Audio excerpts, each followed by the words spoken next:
L'association Mali, Bozo et compagnie, présidée par Robert Jonard, présenta le 2 octobre dernier lors de l'inauguration du centre de traitement des eaux usées francilien l'exposition intitulée Bozo, un peuple d'eau.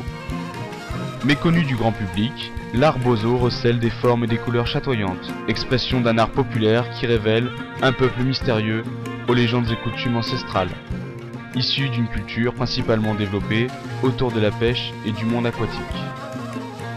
Présente lors de l'exposition, l'anthropologue néerlandaise Elisabeth Den Houter nous dévoile quelques facettes des coutumes Bozo.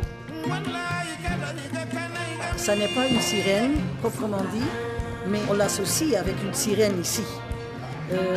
Pour les Bozo, ça représente Pharaon. Et c'est le dieu de la création, le dieu de l'eau.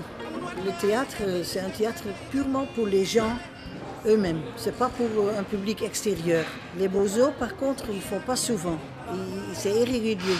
Ou bien pendant la circoncision, qui se fait une fois tous les 10 ans, ou bien quand il y a occasion de fêter, quand ils ont eu une bonne pêche. Dans ce genre de spectacle, les gens se célèbrent eux-mêmes pour se souvenir qui ils sont.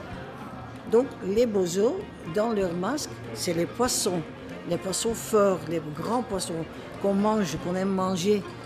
C'est les crocodiles qui, maintenant il n'y en a plus, mais avant il y avait des crocodiles qu'il fallait combattre. Les hippopotames, jusqu'à aujourd'hui, ils n'ont plus le droit de les tuer, mais un tueur d'hippopotame, c'est un grand chasseur, c'est un grand homme. C'est pas n'importe qui peut tuer ou qui a tué un hippopotame. Donc, ces animaux qu'on voit pendant la fête des masques, des marionnettes, ça représente leur vie. Les animaux qui les entourent, qui sont importants pour eux.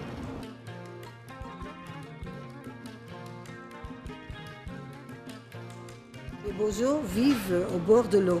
Ils ont droit à vivre près de l'eau, parce que c'est tous les soirs, tous les matins, ils partent pêcher.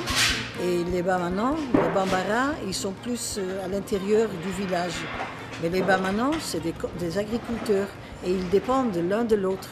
Et c'est très bien montré que pendant la fête des masques des Bamanans, il y a toujours quelques masques Bozo qui viennent faire acte de présence. Et chez les Bozo, il y a toujours des Bamanans qui viennent avec quelques masques. Et moi, je pense que c'est pour montrer la bonne entente qu'il y a entre eux.